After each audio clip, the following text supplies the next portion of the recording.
마가복음 5장입니다. 4장. 비가 많이 오니까 한 장이 떠내려 가려고 했어요. 4장 35절에서부터 41절 같이 읽습니다. 그날 우리가 저편으로 건너가자 하시니 그들이 무리를 떠나 예수를 배에 계신 그대로 모시고 가매 다른 배들도 함께 하더니 큰 광풍이 일어나며 물결이 배에 부딪혀 들어와 배에 가득하게 되었더라. 예수께서는 고물에서 베개를 베고 주무시더니 제자들이 깨우며 이르되 선생님이여 우리가 죽게 된 것을 돌보지 아니하시나이까 하니 예수께서 깨어 바람을 꾸짖으시며 바다들어 이르시되 잠잠하라 고요하라 하시니 바람이 그치고 아주 잔잔하여지더라. 이에 제자들에게 이르시되 어찌하여 이렇게 무서워하느냐 너희가 어찌 믿음이 없느냐 하시니 그들이 심히 두려워하여 서로 말하되 그가 누구이기에 바람과 바다도 순종하는가 하였더라. 아멘. 오늘 아침에 비가 많이 왔죠. 그래서 오늘 제가 늘 정기 검진하러 가는 그 병원에까지 가는데 한 2시간이 걸려 버렸어요. 이리 가도 막히고 저리 가도 막히고 예약 시간 맞춰서 간다고. 그래서 뭐 결국 한 가지는 못 했는데 그렇게 가서 이래 보니까 한쪽에 한 그 벤치에 진료실 앞에 있는 벤치에 한 여자분이 굉장히 아픈 모양이에요. 그래서 거기 뭐 기댈 데도 없는데 억지로 이렇게 기대가 막 쭉 늘어져가지고 남편은 옆에 서가지고 핸드폰 하고 있고 그러니까 참 남편 믿을 거 못 됩니다. 그렇기 때문에 우리 여성분들 알아서 건강 챙기세요. 그러면서 이래 가면 이제 생각을 해보니까 그런 것 같아요. 그런 상태에 있으면은 그런 상태에 있는 환자들이 뭘 생각할까? 제가 병원 신방을 또 많이 다녀보기도 하고 또 병원 그 병실에서 임종하는 환자와 이 마지막 이 믿음의 대화를 나누기도 하고 그렇게 했지만 늘 그런 광경을 볼 때는 그런 관심이 늘 있는 겁니다. 저런 경우는 뭘 생각할까? 어떤 게 도움이 될까? 정말 저분이 고통하는 가운데서 그 안에서도 지정신이 있다고 하면은 그 제정신으로 뭘 생각하고 뭘 찾을까?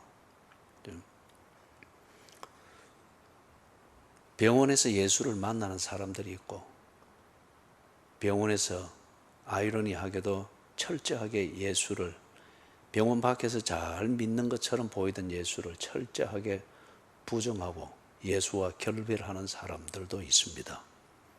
이 두 경우를 저는 지금까지 늘 겪어왔습니다.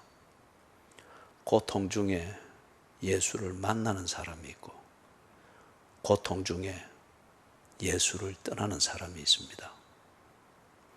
교회라는 한 배에 타고 잔잔하게 보이는 갈릴리 바다를 가는 것 같은데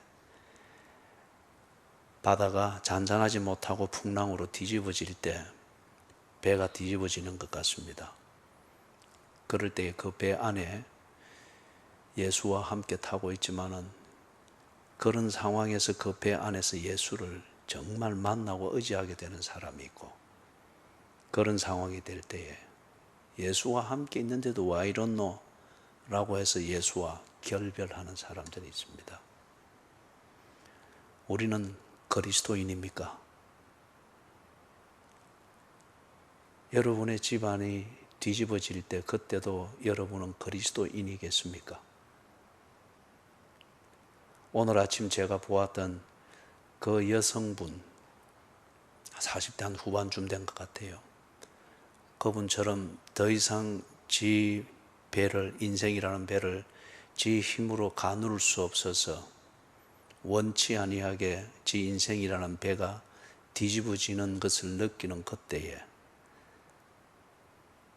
우리는 그리스도인이겠습니까? 그때 찾는 것이 예수 믿은 것이 화를 자초했다 하여서 살 길을 찾겠습니까? 예수를 믿는다고 하는 것은 종교 생활이 아닙니다. 정말 내가 붙들어야 될 그때에 붙잡을 것이 없는 그거는 종교입니다. 그동안 종교 생활을 한 겁니다. 내가 붙잡을 것이 어디 있는지도 안 보일 정도로 고통이든 혼란이든 깊은 사망의 엄침한 골짜기에 나락으로 떨어지는 같은 그때에도 내가 평상시에 그 믿음과 내 진실한 교회 중심의 생활, 이걸 통해서 그 믿음이라는 밧줄이 나를 딱 붙잡고 있다면 나는 그리스도인입니다. 그러나 종교는 그게 없습니다. 종교는 내가 붙잡고 있는 것이기 때문에 그렇게 서러져 버리면 내가 붙잡을 힘이 없으니까 나를 붙잡아 줄 수 있는 것이 아무것도 없습니다. 그게 종교입니다. 그러나 지금 예수님께서 하나님 나라의 비밀을 이 유대인들에게, 종교 꿈과 같은 유대인들에게 차근 보여주는 것은 하나님 나라는 종교가 아니라고 하는 이것을 먼저 가르쳐 주는 겁니다. 코로나 상황에서 떠내려가고 있습니까? 아니면은 코로나라고 하는 그 홍수가 여러분을 스쳐서 지나가고 있습니까? 오늘 이 본문에서 지금 예수님께서 이제 하나님 나라의 비밀을 더 구체적으로 보여줍니다. 이 앞에까지는 예수님께서 하나님 나라의 비밀을 비유를 가지고 설명해 주셨어요. 그 다음 지금 우리가 읽은 이 본문에서부터 전개되어지는 이 내용에서는 하나님 나라를 구체적으로 보게 해 주십니다. 보게 해주고 듣게 하고 경험하게 하고, 그죠? 그래서 비유를 통해서 또는 설교를 통해서 듣고 배운 것에 실체가 무엇인가를 직접 보게 하고 경험하게 하고 검증하게 합니다. 그래서 지금 그 첫 번째 사건이 우리가 잘 알고 있는 그런 성경의 내용이기도 하죠. 예수님과 함께 배를 타고 갈릴리를 밤에 밤바다를 이래 가는데 갑자기 풍랑이 나서 배가 뒤집힐 것 같은 그 위기 상황을 겪는 과정입니다. 이 상황을 통해서 예수님께서 하나님 나라의 비밀을 그들에게 보여주고자 하는 겁니다. 그래서 35절에 보면은 그날 저물 때에 제자들에게 이르시되 우리가 저편으로 건너가자 하시니, 예수님이 절대 심심해서 불러내가지고 돼지국밥 먹자 그런 분이 아니에요. 전 목사도 그렇고 제가 심심해서 여러분들하고 돼지국밥 먹자 그거 아니에요. 왜 그렇게 했어요? 왜 돼지국밥 먹자 하겠어요? 배가 고프니까 먹자 하지요. 근데 이제는 제가 돼지국밥 수준을 벗어났습니다.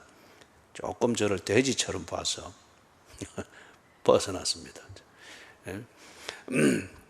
예수님께서 무단히 심심하니까 우리 밤바다에서 뱃놀이 하자 이게 아니에요. 그리고 하나님이 하시는 일은 우리 눈에 볼 때는 다 그게 일어나는 그런 일상사처럼 그렇게 보이는데, 사실 우리의 일상사라는 게 우리가 다 알고 하는 게 아니잖아요. 또 거기에 대해서 청사진을 가지고 하는 게 아니잖아요. 그죠? 새벽기도 딱 하고 하나님 알아서 하십시오. 하나님 손에 오늘 나의 하루 일과의 청사진이 있는 줄 믿습니다. 인도하는 대로 가겠습니다. 그리고 굽이굽이 돌아갈 때에 의심하지 않고 군소리하지 않고 혼자 잔머리 굴리느라 모퉁이 돌 때에 주님 놓치지 않도록 제게 믿음 주십시오. 그게 새벽 기도하는 겁니다. 그리고 이 새벽 기도를 못 하시는 분들은 나름대로 그 아침 경건 생활을 그렇게 딱 하면서, 그래서 하는 그 청사진은 하나님이 가지고 계셔요. 나는 그걸 모릅니다. 그냥 하루를 살고자 하는 기대와 몸부림이 있을 뿐이에요. 그죠? 그렇기 때문에 내 이 관점에서 보면은 오늘 병원을 가다 아침에 한 2시간을 헤매고 다니는 거든지 뭐 이런저런 일들이 일어나고 하는, 그거는 내 관점에서 볼 때는 뭐 좌충우돌입니다. 근데 하나님이 당신의 일을 하는 게 그런 식으로 하는 게 아니다는 거예요. 이래 해보니까 여기 뭐 또 탁 생기니까 뭐 능력은 있겠다, 또 이렇게 탁 이래 하고, 그게 아니다 말이에요. 하나님은 알고 하셔요. 알고 하십니다. 그렇기 때문에 35절에 예수님께서 좀 건너가자 하는 여기에 예수님의 의도가 있는 겁니다. 그 의도가 뭔가 하면은 크게 봐서는 하나님 나라의 비밀을 그들에게 보여주고자 합니다. 그만큼 비유를 통해서 하나님 나라의 실체가 무엇이고 본질이 무엇인가를 들었고 이렇게 되었으면 이제 머리로 알고, 이 사람들이 아직 뭐 완전히 아는 건 아니죠. 여전히 논리적으로 막 엉켜 있습니다. 그래서 이걸 이제는 보게 하는 것을 통해서 에베소서 5장에 있는 것처럼 맛보아 알지어다. 그래서 이것을 맛을 보고 실제를 경험하는 것을 통해서, 비유를 통해서 들었던 것의 실체가 무엇인가, 하나님 나라의 비밀을 그들 눈높이 이만큼 준비된 것에서 알고 깨닫게 하기 위해서 지금 좀 가자 그렇게 하는 거예요. 그러면은 하나님 나라의 비밀 뒤에 전개되어지는 내용을 볼 때 어떤 내용을 예수님이 이들에게 가르치고자 하고 이들이 알기를 원하시는가? 하나님 나라가 과연 이루어졌나? 이것을 이 사람들로 하여금 확인하게 하는 겁니다. 유대인들이 하나님 나라를 대망하고 있었잖아요. 그러나 아직 오지 않은 하나님의 나라였습니다. 그들에게는. 그래서 지금 이들에게 하나님 나라가 왔음을 확인하게 해주는 거죠. 하나님 나라가 왔으면은 하나님이 통치하고 다스림이 이루어져야 되는데, 그 하나님 나라는 어떻게 우리 가운데서 통치하시지? 하나님이 통치하시는 그 실제를 이들로 하여금 보게 하고자 하는 거예요. 그렇잖아요. 하나님 나라가 임했으면은 하나님이 다스리시는 이게 구체적으로 나타나야죠. 그죠? 그 다음에 뭘 또 보게 하고자 하는가? 유대인들은 과연 하나님 나라 안에 있는가? 이걸 생각하게 합니다. 이걸 깨닫게 하고 이걸 보게 하는 데는 상당히 시간이 걸렸습니다. 유대인들은 자기 스스로 하나님 나라 안에 있고, 그래서 하나님 나라를 기다리는 자격이 있다고, 권리가 있다고 그렇게 믿고 있는 게 그들의 신앙이었잖아요. 이 제자들도 다 유대인들입니다. 그렇기 때문에 일단 그들이 유대인이고 유대인의 종교를 따라서 배웠고 몸이 굵어졌고 다 그 자체로 사고방식이 되어 있기 때문에 당연히 자기들이 하나님 나라 안에 있다고 믿겠죠. 그래서 예수님이 보라는 겁니다. 유대인들이 과연 하나님 나라 안에 있나? 그 다음에 그런 것 같으면 너희들도 유대인이기 때문에 유대인들이 하나님 나라 안에 있으면 너희들도 있을 것이고, 유대인들이 하나님 나라 안에 있지 아니하고 밖에 있다면 너희들도 하나님 나라 밖에 있는 사람들일 것이다. 그렇기 때문에 딱 줌인 쫙 좁혀가지고 너희들, 나의 제자들인 너희들은 지금 하나님 나라 안에 있나 보라는 거예요.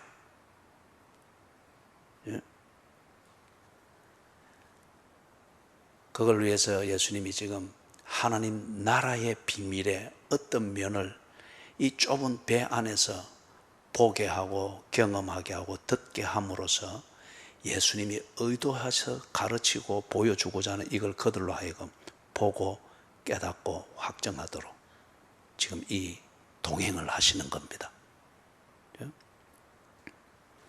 36절에서부터 38절 여기서 예수님께서 먼저 뭐 하는가 하면 제자들의 본 모습이 무언가를 드러내 주십니다.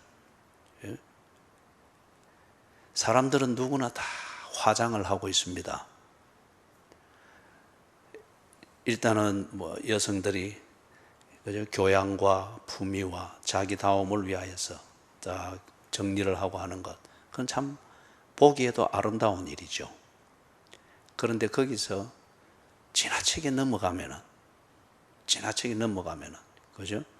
그래 하면은 그게 오히려 볼성사납게 되고 위선이 되죠. 이와 같이 모든 사람은 다 화장을 하고 다닙니다. 내가 선한 사람인 것처럼, 또는 내가 신분상 예수님의 제자니까 나는 하나님 나라 안에 있는 하나님의 백성인 것처럼 도덕으로 화장을 하고 선행으로 화장을 하고 종교적 열심으로 화장을 하고, 또는 나름대로의 어떤 세상 어디에도 흠잡힐 데가 없는 그런 세상 유행과 문화에 매끄럽게 잘 어울리고 세련되도록 그렇게 화장을 하고, 그렇게 해서 누구에게도 지적을 받지 않는 것을 통해서 내가 내 스스로 뭔가 자존감을 가질 수 있도록. 그런데 사람들은 그렇게 화장을 한다는 이 자체는, 이건 지금 여성들이 일상생활에서 화장하는 이걸 두고 말하는 건 아니에요. 그건 비유를 지금 내가 쓰는 겁니다. 그런 의미에서 사람들이 다 그렇게 자기를 꾸미는 화장을 한다, 가면을 쓴다고 하는 것은 무슨 말이죠? 아직 자기 본 모습을 모르고 있다는 겁니다. 그죠?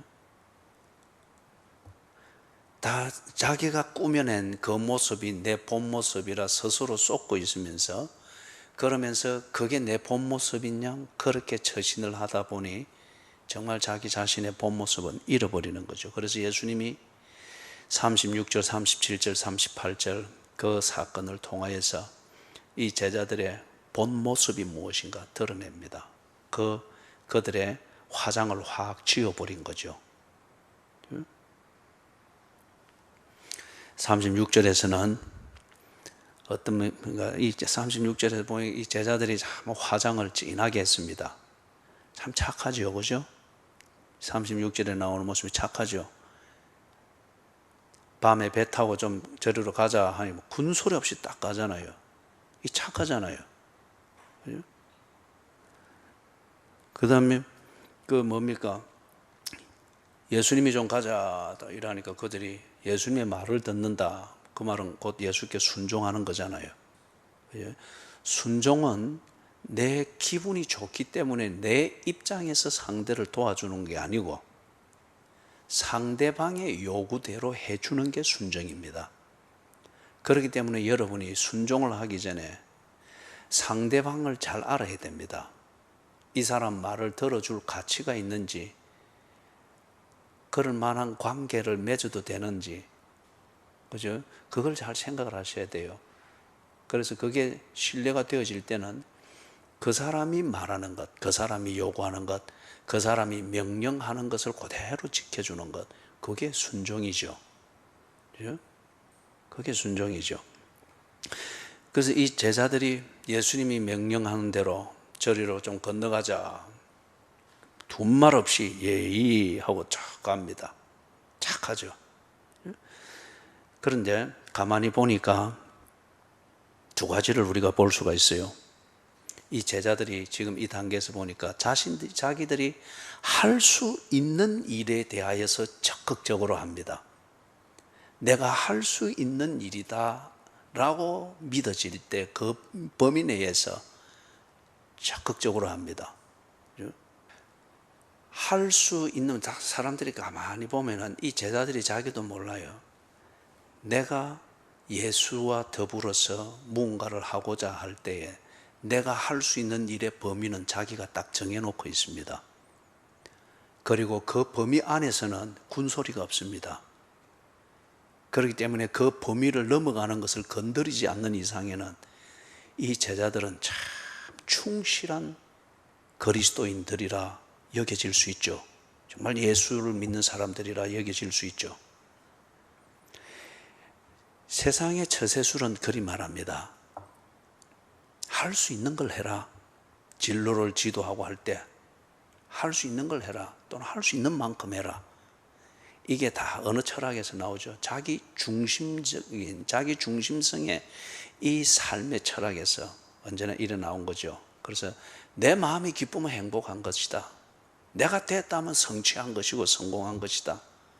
그렇기 때문에 우리가 그동안 전통적으로 성경적 근거 위에서 세우던 도덕적 이 프레임이 다 무너지고 있죠. 중요한 건 이걸 그리스도인들이라는 사람들마저도 이게 성경보다 더 매력적으로 들리니까 다 신앙생활이 그런 식으로 매도되어져 가는 거예요. 예배도 내 기분에 맞도록 드리라. 그러니까 오늘 새벽에 오신 교인들은 알아요. 그죠? 예배를 재밌게 드리려고 하면 안 됩니다. 예배를 즐겁게 드리려고 하면 안 된단 말이에요. 하나님을 모르는 초신자가 왔는데 그 사람을 즐겁게 해주려고 예배 순서나 모든 걸 그리 만들어 가면은 그거는 인본주의적 종교 행위지 하나님을 경외하는 예배가 아니죠. 초신자는 와서 인격적으로 존중을 받고 동시에 그 평안하고 안정된 상태에서 예배를 어떻게 드리는가를 진지하게 보게 해줘야 됩니다. 그래서 이 제자들이 보니까 참 착한데 어쩌면 밤도 잊은 채 배를 저어서 예수님이 가자는 대로 또 동행하고 하는 것 같은데 참 착하고 순종하는 것 같은데 가만히 보니 할 수 있는 것에 대하여 적극적으로 합니다. 내가 할 수 있는 것이다 여겨질 때는 누구보다 더 적극적으로 하려고 하는 거예요. 그 다음에 두 번째는 또 가만히 보니까 문맥을 통해서 보니까 그렇습니다. 환경이 적합하게 여겨질 때 합니다. 어떤 조건이 내가 할 수 있는 일인데 그것을 할 수 있는 환경이 되고 조건이 되니까 그게 적합하게 여겨지니까 그렇게 하는 거예요. 내가 할 수 있는 일이지만은 환경이 안 되고 조건이 안 된다고 여겨지고 위험하게 여겨지거나 그럴 때는 절대 하지 않습니다. 여러분, 이거는 예수를 믿는 게 아닙니다. 이거는 하나님 나라 안에 들어가 있는 사람이 아니에요. 아니면 하나님 나라 안에 들어가 있으나 이런 사고방식을 쉽게 본받아 가는 경우가 있습니다. 그거는 큰 시험에 들어있는 사람입니다. 36절에 그래서 이 제자들의 모습을 예수님이 딱 그리 드러냈습니다. 그래서 오늘 내가 이렇게 말을 한 겁니다. 할 수 있는 일을 적극적으로 한다. 이거는 제자 아니라도 종교적인 관심을 가져도 이리 할 수 있습니다. 그 다음에 할 수 있는 일인데 환경이 안 된다, 조건이 안 된다, 그게 지금 적합하지 않다, 그래 해서 이걸 민기작거리고 있다. 그것은 그리스도인이 아닙니다. 그것에 대해서 관심이 있는지는 모르나 그리스도인은 아니에요.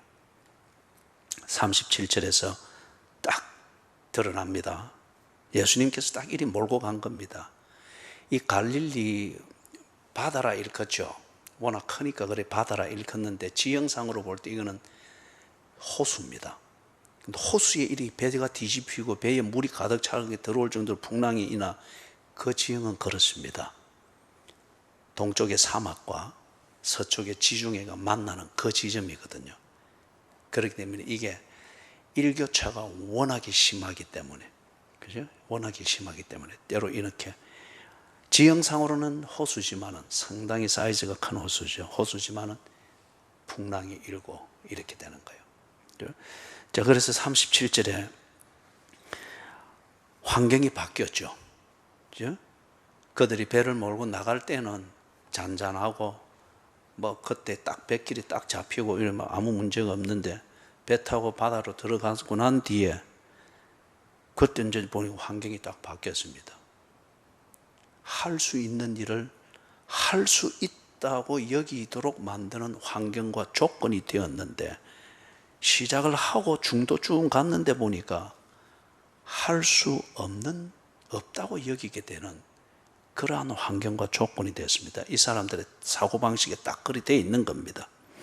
그래서 39절에 그렇게 딱 나오죠. 할 수 있다고, 평상시에 이런 조건이면 이 정도는 우리가 할 수 있다고 믿었던 그 일이 불가능하게 판단되는 그런 상황이 되어버렸습니다. 이런 상황이 되면 그들은 모든 게 불가능하게 여기고 뭐 순종이고 뭐고 그런 거 없습니다.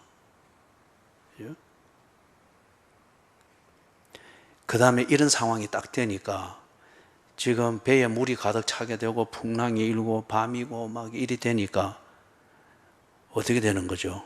38절에 예수님을 순종한다고 하는 것 또는 예수님과 동행하는 것, 이거는 화를 자초하는 것이구나. 아주 지금 죽지도 않았는데 이미 죽음을 맛보고 있는 이런 시리에 빠지게 만든 그런 상황이 되어버렸습니다. 아까 제가 처음에 이야기했죠. 제가 본 여러 가지 병원에서의 경험을 통해서 중병을 만나서 중병을 앓으면서 예수를 구체적으로 만나는 사람이 있는 반면에 평상시와 다르게 중병을 앓으면서 평상시에 예수를 잘 믿는 것처럼 보이던 그 사람이 예수를 떠나는 그 역설적인 면을 봅니다. 지금 이 사람들이 실체가 이렇습니다. 배가 뒤집어질 만한 예상했던 상황과 정반대의 이 상황이 딱 처해지니까 예수를 순종하는 것, 이것은 사서 고생하는 것이구나, 화를 자초하는 것이구나. 37절에 그리 됐죠. 그래서 38절에서 이 사람들이 그래 하지 않습니까? 같이 읽어보십시다. 38절, 예수께서는 고물에서 베개를 베고 주무시더니 제자들이 깨우며 이르되 선생님이여 우리가 죽게 된 것을 돌보지 아니하시나이까. 죽게 됐다는 거예요. 예수님과 동행할 때 고생이 왜였겠어요? 당연히 이 갈릴리 바다에서 때로 일교차가 아주 심한 어떤 기후 조건이 되면은 풍랑이 일고 뭐 웬만한 배가 뒤집어질 것 같은 어떤 그렇게 풍랑이 일고 한 것, 이거는 일상입니다. 일상. 그죠? 예수님과 동행하고 예수님을 순종하고 있기 때문에 이러한 환경이나 조건을 안 만난다, 그거는 당신의 종교적 신념이 당신에게 최면을 걸은 것이지 그거는 진리하고 아무 상관이 없어요. 오늘도 보세요. 비 오고 난리 났잖아요. 아침 새벽 기도하고 나간 목사인데, 그죠? 그리고 우유 하나 타서 마시고 이래 병원을 가는데, 그런데 2시간을 뱅뱅뱅뱅 돌고 말이요. 그죠? 그렇다고 해서 제가 하나님 새벽 기도까지 했는데 이럴 수가 있습니까? 차 대놓고 막 하나님 앞에 항의하고, 그게 제정신인가, 내가 제정신이겠어요? 그래 알면은 아니죠.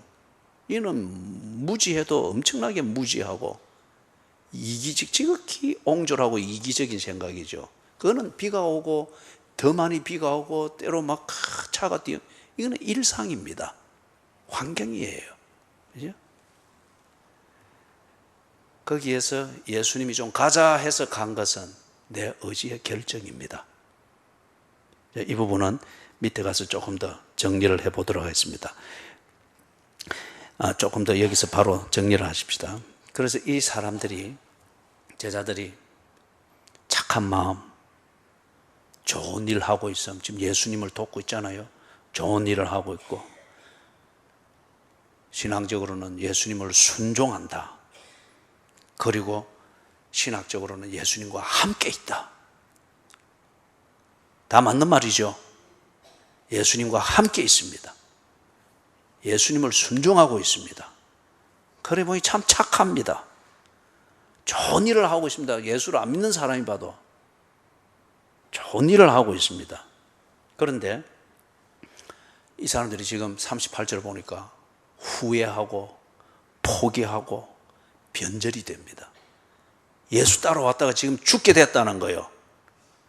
이러자고 예수 따라온 거 아닌데, 이러자고 순종한 게 아닌데, 이런 경우 만나자고 내가 참 예수님이 하라는 대로 한 게 아닌데 지금 죽게 됐다는 거예요.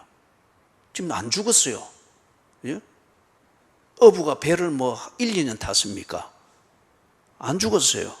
그런데 환경이 이리 되는 거예요. 그러면 이리 된 게 환경 탓이냐는 거예요. 예? 환경이 변화되었기 때문에 내가 포기할 수밖에 없고, 포기하는 게 당연하고, 변절하는 게 당연하고, 순종을 중단하는 것이 당연한가 이 말이에요. 코로나19가 오면은 예배를 거리 드려도 되고 없애도 되고 그런 건가 말이에요. 안전수칙을 지킨다는 이게 예배를 대체할 수 있을 정도로, 그럴 정도로 중요한가 이거예요. 중요한 게 예배라고 하는 것을 신앙 고백하는 그리스도인일 것 같으면 예배를 지켜내기 위해서 안전수칙을 수준 높게 지켜야죠. 그게 이중 고생이 되더라도 그래 해야죠. 자, 포기하고 후회하고 변절하고 이게 환경 변화 탓인가? 그게 환경이 변했기 때문에, 급한 일이 생겼기 때문에 그래 하는 게 당연하게 여겨지는 것인가? 결코 그렇지 않습니다. 이것을 지키는 것, 여전히 예수님을 순종하고 예수님과 함께 있는 이 동행, 그리고 예수님에 대하여 좋은 밭과 같은 착한 마음을 가지고서 그분과 동행하고 하는 이 문제는 환경이 되면은 하고 환경이 안 되면 안 되는, 이건 종교적 선택의 문제가 아니고 이거는 그리스도인의 의지의 문제입니다. 의지의 문제라고요. 뭐 젊었을 때 좀 다니고 밤낮으로 다니고 새벽같이 다니고 이래 샀다가 그리 안 하는 사람 가소롭게 여기다가 좀 나이 들어서 무릎 아프고 뭐 좀 뭐 기운이 있고 뭐 한다고 해서 하나씩 둘씩 다 이리저리 빼먹고, 그게 늙어지면은 또는 병들면은 또는 뭐 사업이 망하면은 아니면은 뭔가 직장이 급해지면은 뭔가 성진할 기회가 앞에 있어서 요구하는 게 많아지면은 그러면은 뭐 순종이고 뭐고 이거 다 형편이 일이 안 되니까 이것은 뒤로 젖힌다. 아니에요. 무슨 신앙이 그런 게 있습니까?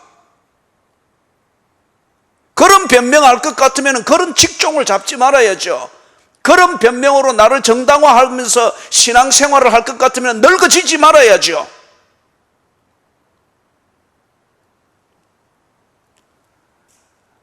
그리스도인의 신앙, 주님과 동행한다, 하나님 나라의 통치를 받는다 하는 이것은 환경이나 조건에 편성해가지고 주님과 더불어 무언가를 하는 이게 아닙니다. 의지의 문제입니다.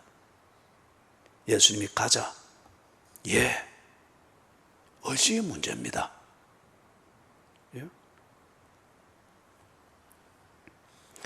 그런데 이제 이 의지라고 하는 것이 무엇에 근거해서 이 의지가 만들어지느냐? 믿음입니다.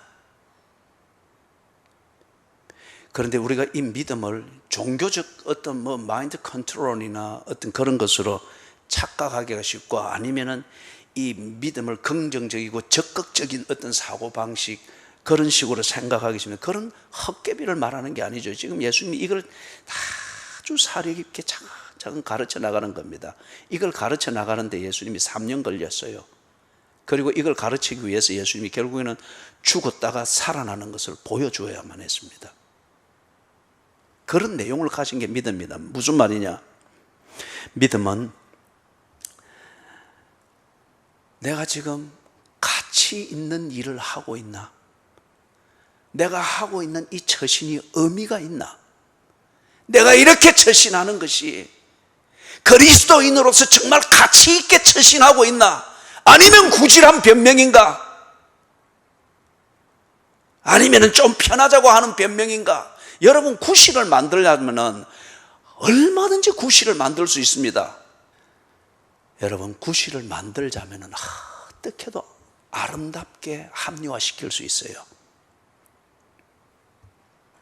내가 이렇게 처신하는 것, 내가 이런 구실을 대는 것, 내가 이렇게 탓하면서 죽게 된 것, 예수님 따라왔다가 죽게 됐습니다.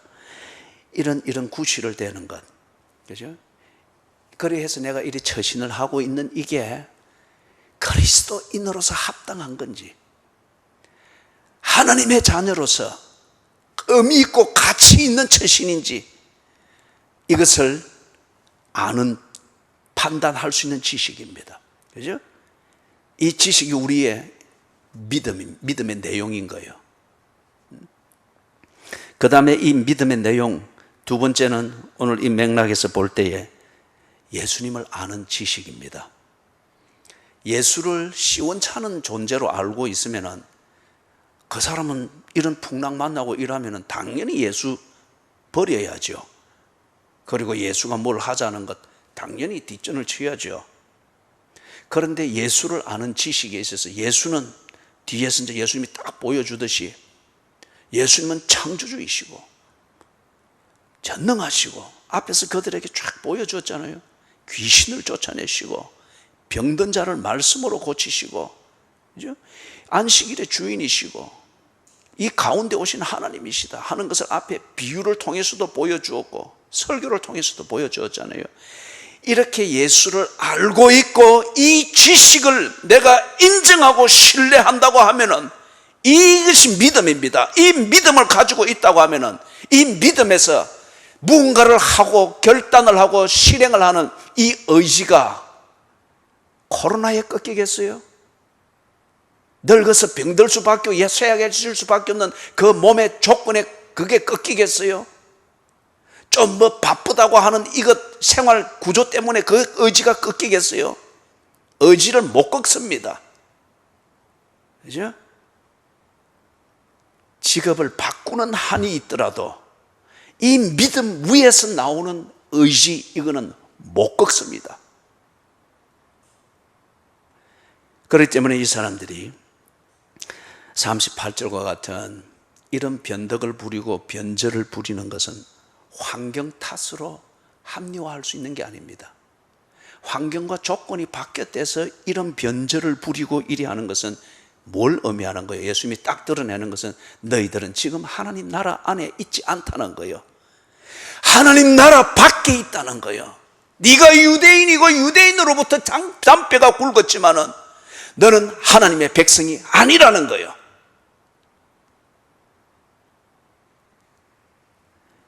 예수와 함께 동행하는 그 의지가 없고, 그 의지가 없다고 하는 것은 무엇이 가치 있는 일인지, 하나님의 백성으로서 무엇을 하는 게 의미가 있고 가치가 있는지 이것을 모르고 있고, 더 중요한 것은 예수를 아직 모르고 있습니다. 그렇기 때문에 그들의 믿음은 여전히 어부의 지식에 근거한 믿음이고, 가난한데 아주 이 잘못된 사고방식을 가지고 있는 아주 자기 중심적인 어떤 이러한 사람의 그 가치관에서 딱 가지는 나름대로 믿음이다 보니까 언제나 자기 중심적이고 이기적인 처신만 하고 있다는 이 말이에요. 자, 그 다음 39절에서부터 41절 같이 한번 읽어볼까요? 시작. 예수께서 깨어 바람을 꾸짖으시며 바람 이르시되 잠잠하라 고요하라 하시니 바람이 그치고 아주 잔잔하여지더라. 이에 제자들에게 이르시되 어찌하여 이렇게 무서워하느냐, 너희가 어찌 믿음이 없느냐 하시니 그들이 심히 두려워하여 서로 말하되 그가 누구이기에 바람과 바다도 순종하는가 하였더라.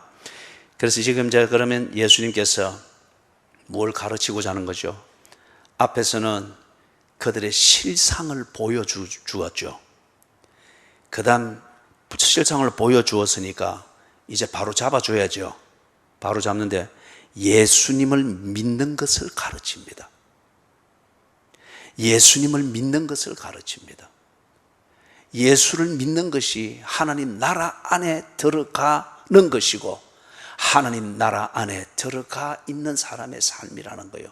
그래서 예수를 믿는 것, 그게 무엇인지를 여기서 가르칩니다. 39절에서 참 멋있죠, 그죠? 예수께서 바람을 꾸짖으시며 받아들어 이르시되 잠잠하라 고요하라 하시니 바람이 그치고 아주 잔잔하여 지더라. 아유, 멋있죠, 그죠? 이거 보니까 출애굽기에서 어느 장면이 딱 연상이 됩니까?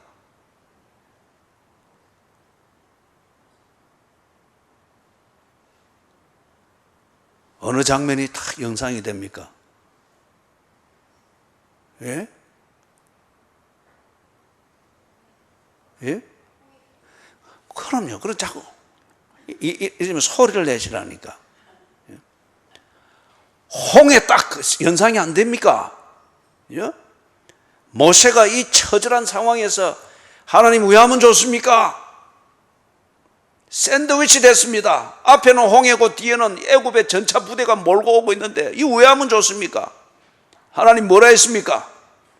네 지팡이를 들고 바다를 향하여 내밀. 와, 우산을 들고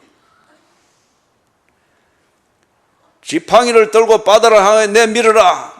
그러면서 하나님께서 하신 말이 너희는 가만히 있어 내가 무엇됨을 알지어다. 하나님 됨을 알지어다.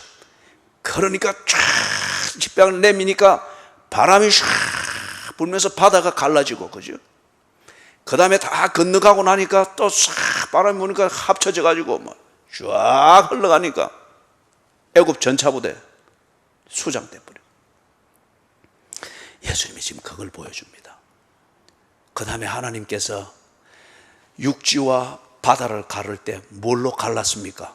1번 번개로 갈랐다. 2번 산샤 데모로 갈랐다.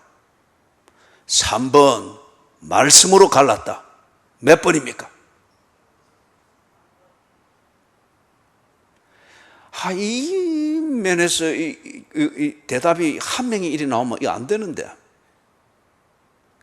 하나님이 창조하실 때에 뭐로 했습니까? 말씀으로 했잖아요.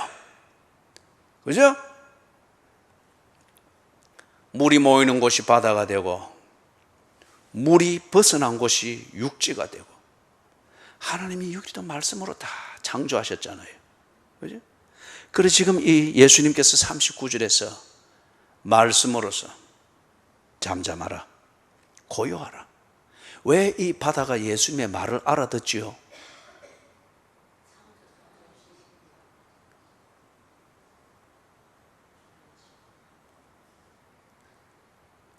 왜?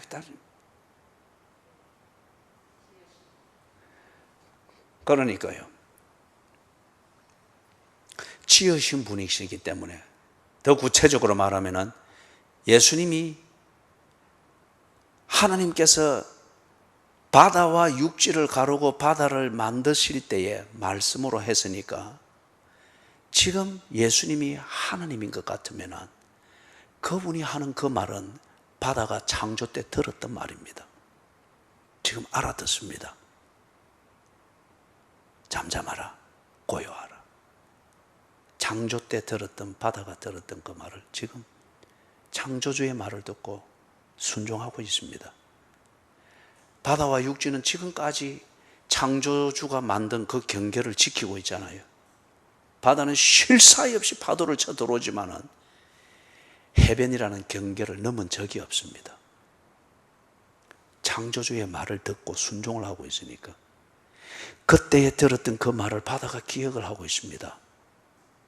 그래서 예수님이 말씀을 하니까 그 말씀대로 이 바다가 순종을 하고 있습니다. 이건 그럼 뭘 증명을 하는 거예요? 예수는 모든 환경을 통제하고 계신다. 그가 누구이기에? 창조주이시니까. 그렇기 때문에 그들 제자들 눈에 보이는 그 예수는 그들이 볼 수 있고 알 수 있는 모습으로 오신 하나님이십니다. 홍해를 가르셨던 여호와이십니다. 여호와와 같은 그 속성을 가진 하나님이시다는 거죠. 40절에 같이 또 한번 읽어보십시다. 40절 시작. 이에 제자들에게 이르시되 어찌하여 이렇게 무서워하느냐? 너희가 어찌 믿음이 없느냐? 자, 여기서 이제 그들의 실상을 딱 집어냅니다. 지금 이 사람 거기 보니까 첫 번째는 이렇게 무서워하느냐? 그리고 후반부에 문제가 뭐라고 합니까? 이렇게 무서워하는 그 문제가 뭐라고 합니까? 어찌 믿음이 없느냐? 그래서 여기 앞에서 이렇게 무서워하느냐? 이 무서워한다는 이거는 아주 비급한 두려움을 말합니다. 사람을 비급하게 처신하도록 만드는, 그죠? 언제나 요런 구실 저런 구실 돼가지고 하나님 앞에서 늘 우리 그거 보고 지난 수요일 날은 뭐라 했습니까? 뺀돌이한 그런 처신이죠. 이게 왜 그러느냐 말이에요. 왜 자꾸 구실이 날고 그렇게 해서 자꾸 정도에서 벗어나려고 하고 그렇게 처신을 하느냐, 이겁니다. 이렇게 무서워하느냐, 이거는 사람을 그냥 겁에 질리도록 만들어가지고 이 일을 시작했던 목적이든지 이 일을 하는 기준이든지 어떤 이런 것을 어느 상황에 딱 부닥치면 그걸 다 무시해버리는 거예요. 아니면 너무 겁에 질려서 잊어버리든지, 아니면은 그거는 알되 이 상황이 너무 무섭고 막 그러면 그걸 다 무시해버리는 거예요. 마가가 예수님이 체포될 때에 마가가 어떻게 도망갔다 했습니까? 걸치고 있던 겉옷을 벗고 벌거벗고 젖은 채로 도망갔어요. 우리 이걸 보고 우리나라 표현에서는 뭐라 그럽니까? 걸어마 날 살리라 도망가. 그래서 벌거벗은 채로 갑니다. 그래서 마가가 그걸 기록하면서 지가 본인이기 때문에 우리 속된 표현으로 말하면 쪽팔려가지고 지 이름은 못 쓰고 그렇게 해서 딱 삼자로 이래가지고 그렇게 딱 표현을 해놓은 거예요. 그래요?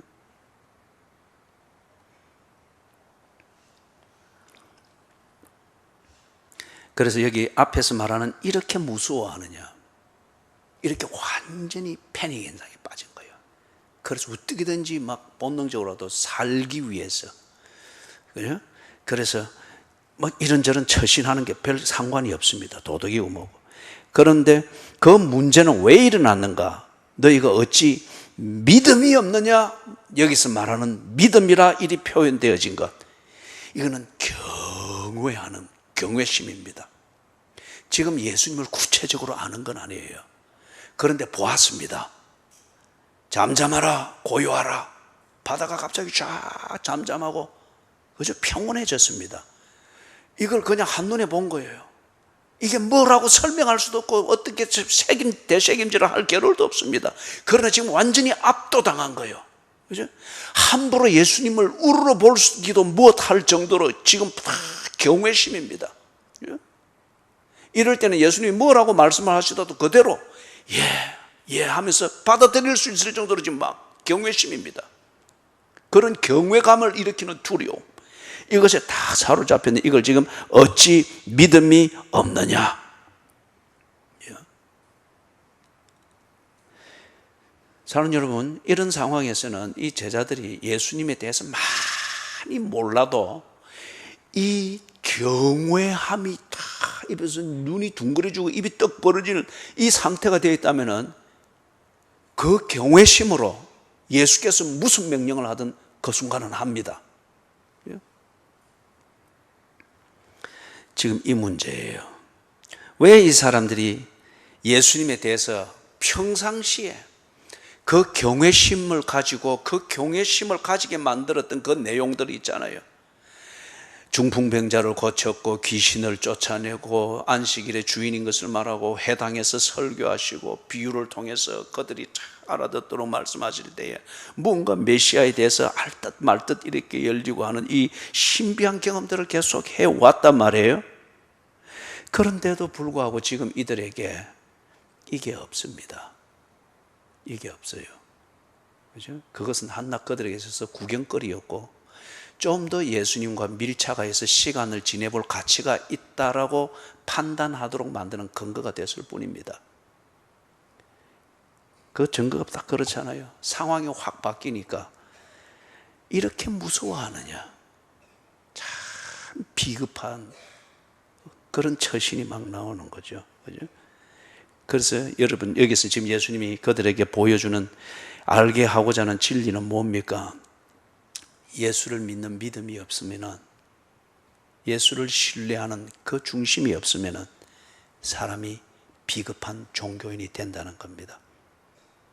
예수와 같은 배를 타고 있음에도 불구하고 믿음이 없으면은 예수와 함께 있는 배 안에서도 비급하고 이기주의적이고 지극히 인간 본능적인 그 처신에 몰입하는 종교꾼 행세를 하게 된다는 겁니다.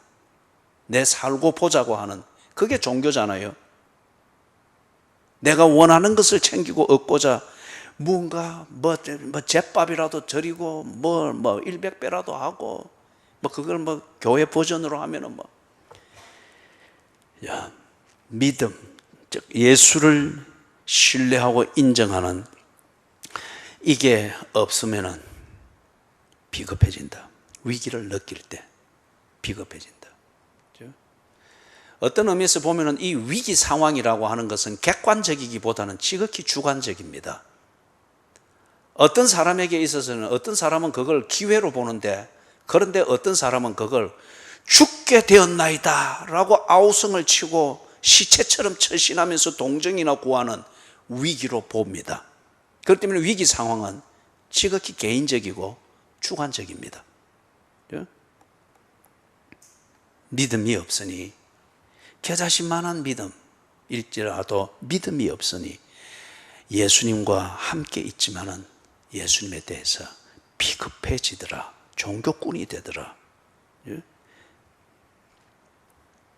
그래서 지금 여기 40절에서 예수님이 좀 더 깊이 드러내고자 하는 것은, 예수님의 통치를 받는 것은 다름이 아니라 예수를 믿는 것이다.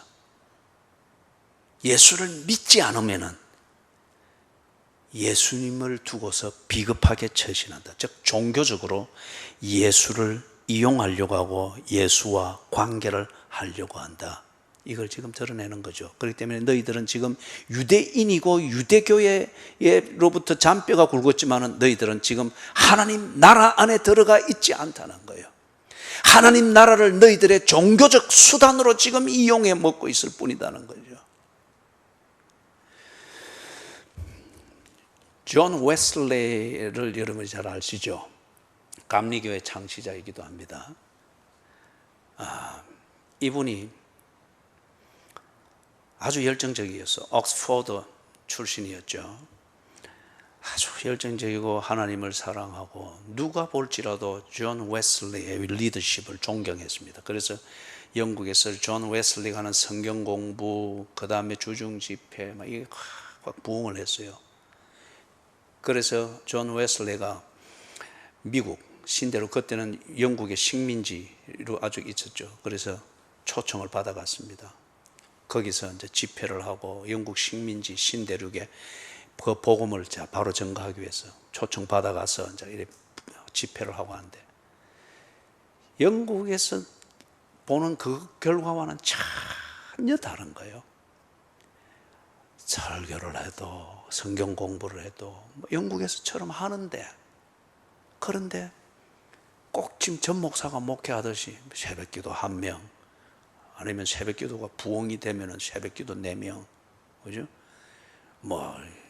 금요 기도회는 다 해야지요. 기도합니다. 그런데 오지는 않아요. 그죠? 존 웨슬레가 1년간 미국에서 했는데 그런 식이 된 거예요.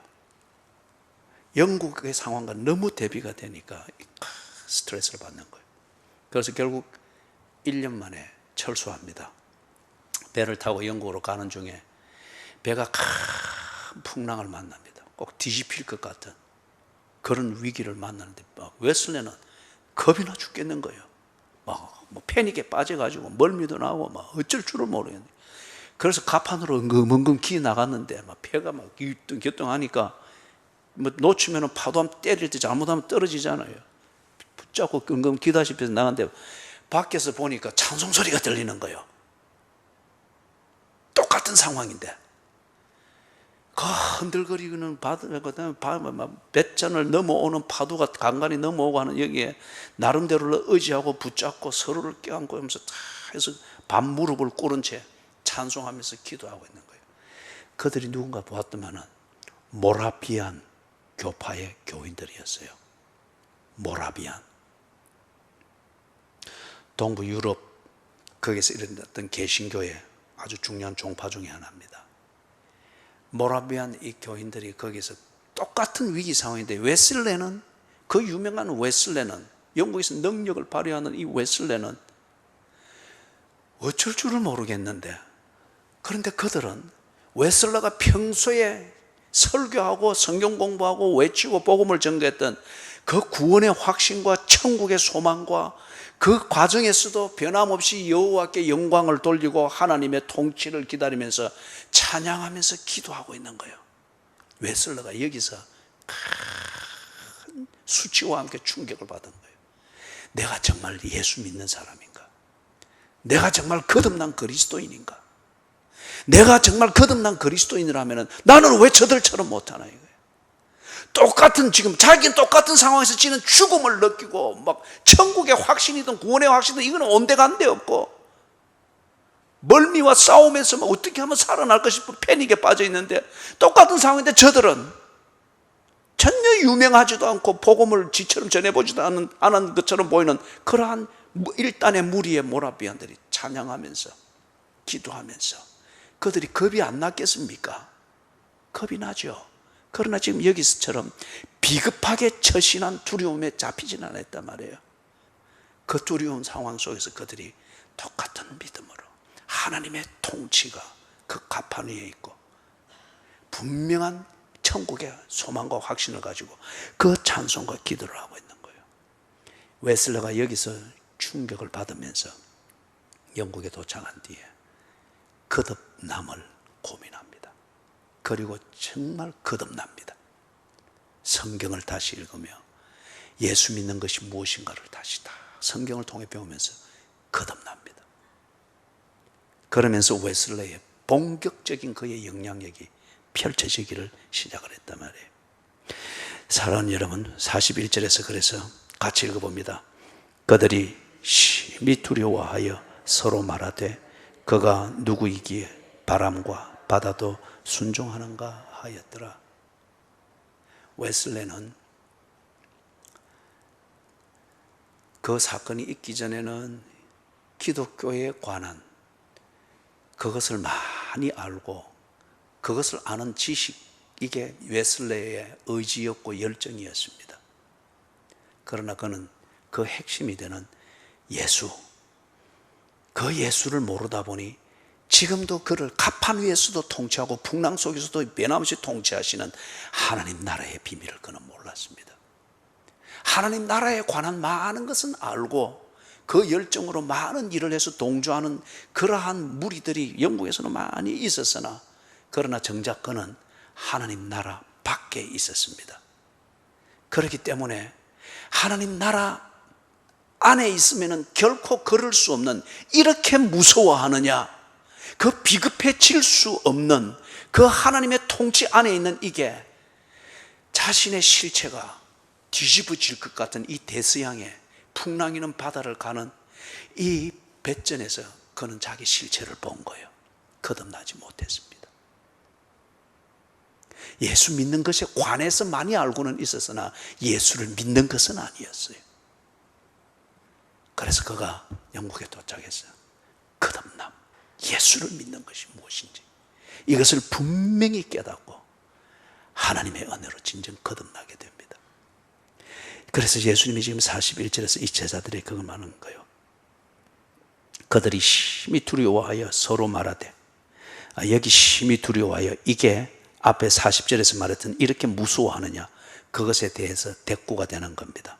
그 밑에 나오는, 제가 아까 조금 전에 잘못 말했어요. 믿음이 아니고, 이렇게 무서워하느냐? 그거는 비급하게 처신하도록 만드는 그러한 겁에 질린 걸 말하고, 41절에 말하는 거 심히 두려워하여, 이거는 경외의 심을 말합니다. 경외의 심. 뭐 자세히는 지금 몰라요. 그러나 예수를 보고 들었잖아요. 현장에서. 두려워, 경외의 심을 말합니다. 그래서 그 경외심으로 서로 말합니다. 그가 누구이기에 바람과 바다도 순종하는가 하였더라. 예수가 내게 오신 하나님의 나라이시고, 예수가 내가 대망하던 하나님 나라 안에서 나를 통치하시는 하나님, 그분이시다.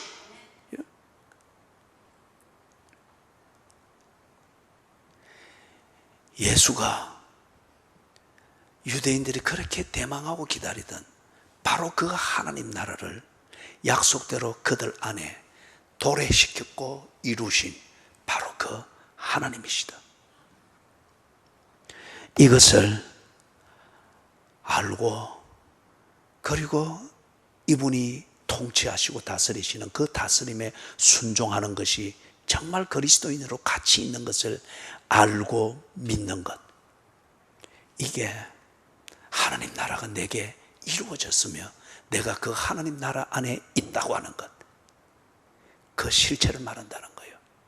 다른 말로 말하면 예수가 하나님이시며 그 하나님께서 창조를 통하여 흑암과 혼돈 가운데 있던 것을 다스리듯, 죄악 가운데서 흑암과 혼돈 가운데 빠져있는 나를 건져내시고 하나님 보시기에 좋도록 나를 어떤 상황에서든, 골짜기에서든 산 위에서든 사망의 엄침한 골짜기에서든 푸른 초장에서든 한결같이 하나님의 백성으로 살아갈 수 있도록 나를 통치하고 다스리신다. 이것을 믿는 것이 예수를 믿는 것입니다. 배를 저 바다 건너편으로 좀 가자 할 때도 그분과 동행하듯이, 풍랑 일어서 배가 뒤집힐 것 같아서 두려움이 확 엄습해올 이때에도 두려움 가운데서 주여 지금은 어떻게 해야 됩니까? 그분께 묻고 그분을 기다리는 것, 이것이 예수를 믿는 것입니다. 이럴 때에 내 믿음을 받으신 예수님, 그분이 통치하십니다.